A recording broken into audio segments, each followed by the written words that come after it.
आज मुझे चुनाव के नतीजे के 2 दिन पश्चात ही यहाँ आना पड़ा है और पिछले कल से मैं यहाँ पर हूँ और आप सबके साथ इस प्रेस वार्ता में मुलाकात हो रही है।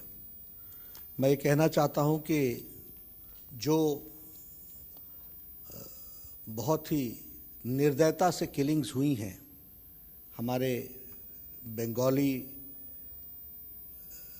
जनता की और बंगाल में रहने वाले लोगों की, इसकी मैं तीव्र निंदा करता हूँ, कंडेम करता हूँ। The brutal killings which have taken place after the results, I condemn it, and certainly we also stand by the people of Bengal and all citizens residing in Bengal जिनके साथ इस तरीके की घटना घटी है।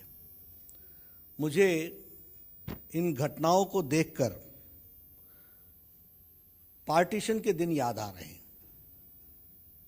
This makes me remember the partition days.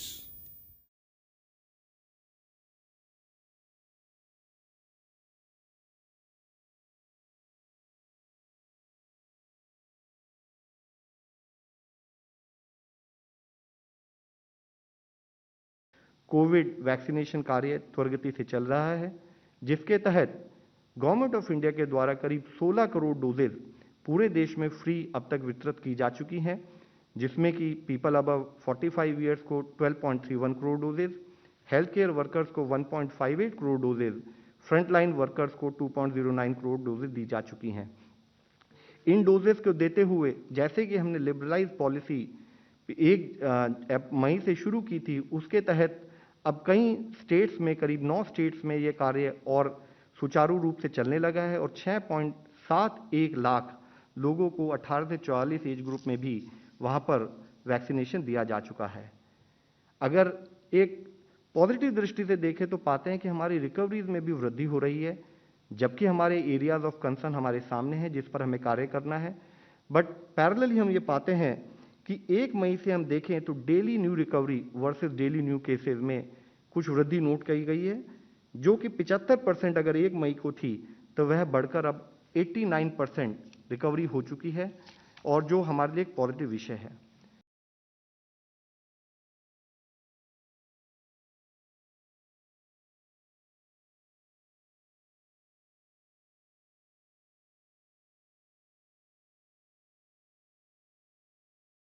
बहुत सारे ऐसे डॉक्टर्स हैं, एक्सपर्ट्स हैं जो ये बात कह रहे हैं कि बढ़ती हुई कोविड केसेस को लेकर क्या लॉकडाउन लगाना एकमात्र विकल्प है, नेशनल लॉकडाउन?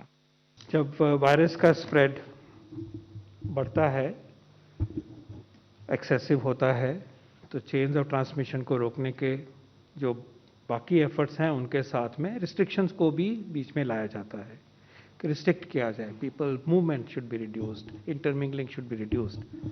और इस कॉन्टेक्स्ट में 29 अप्रैल को डिटेल गाइडलाइन इशू करी गई है, हेडेड। उसमें ये कहा गया कि हमें चेन्स ऑफ ट्रांसमिशन को रोकना है और जिन एरियाज़ में टेस्ट पॉजिटिविटी 10% से ज़्यादा है या बेड ऑक्यूपेंसी 60% से ज़्यादा है, वहाँ से बिल्कुल क्लियर कट गाइडलाइंस दी गई हैं नाइट कर्फ्यू की। ये स्टेट्स को एडवाइजरी है, ये स्टेट्स विल टेक डिसीजन। और इसके अलावा social, political, sports, entertainment, religious festival related gatherings के ऊपर बैन है। Shopping complexes, cinema hall, restaurant, bar, sports complexes, swimming pool, religious places, इनको भी बंद करने के लिए गाइडेंस दी गई है। और इसके अलावा ये क्लियरली कहा गया है कि states and UTs should make a careful analysis of the local situation, areas to be covered and probability of transmission, and then take a decision. So in that direction, there is a clear, balanced advisory. At the same, and this, based on these advisories, states are taking their decisions, and we appreciate that.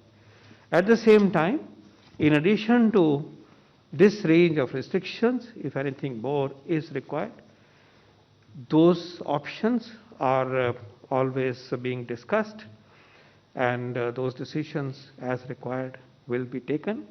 But at the same time, remember, this already there is a very significant guidance to the states to impose and impose restrictions in order to suppress the chains of transmission.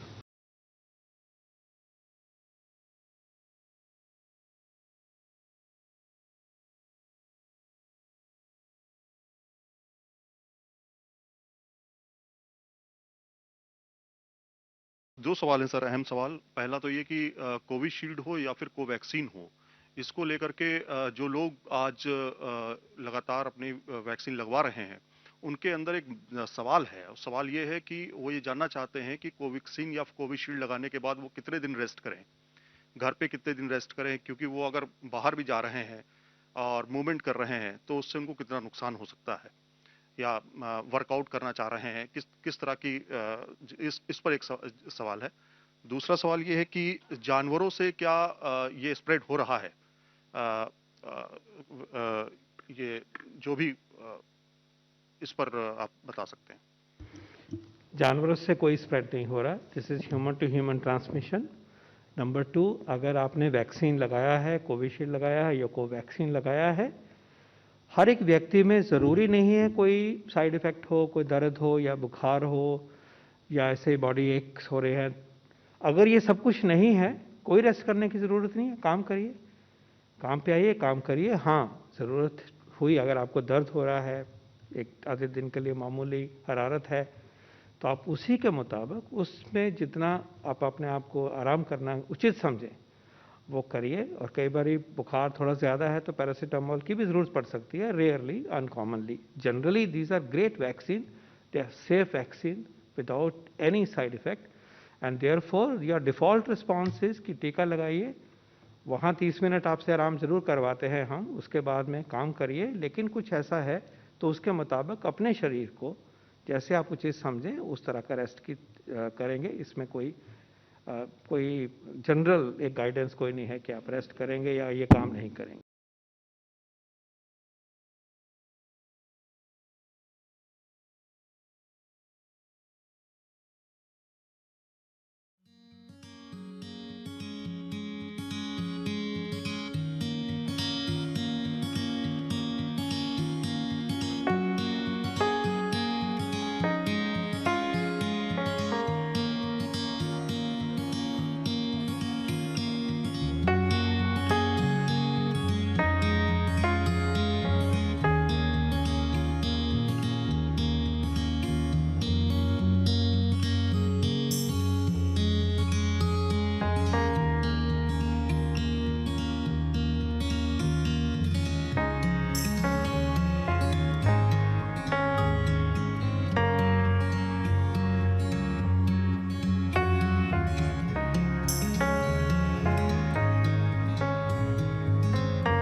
अभी दिल्ली में दोनों private sector में भी और government sector में भी vaccination काफ़ी अच्छे से शुरू हो गया है।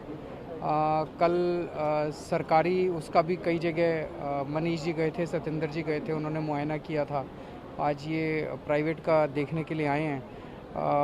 मुझे लगता है कि अब एक तरह से जो प्रोसेस हैं वो सारे ठीक से लागू हो गए हैं। एक ही सबसे बड़ी दिक्कत आने वाली है आने वाले समय में कि हमें सप्लाई बहुत बड़े स्केल पे चाहिए और अभी बहुत कम वैक्सीन आई है। अब जो हमारे प्रोसीजर्स इस्टेब्लिश हो गए हैं तो हम चाहें तो इसको स्केल अप 24 घंटे में कर सकते हैं और बहुत बड़े स्केल के ऊपर कर सकते हैं। लेकिन वैक्सीन की प्रोडक्शन की कमी है। अगर वैक्सीन हमें सारी मिल जाए तो जैसे मैंने कहा था, हम चाहते हैं कि 3 महीने के अंदर पूरी दिल्ली को हम वैक्सीनेट कर दें। वो टारगेट अचीव करना संभव है।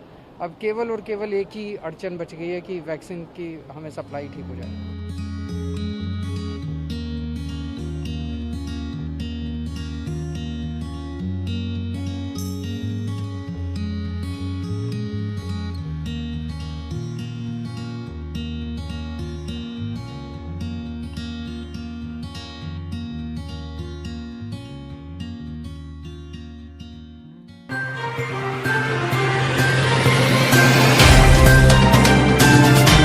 Subscribe now and press the bell icon. Never miss an update.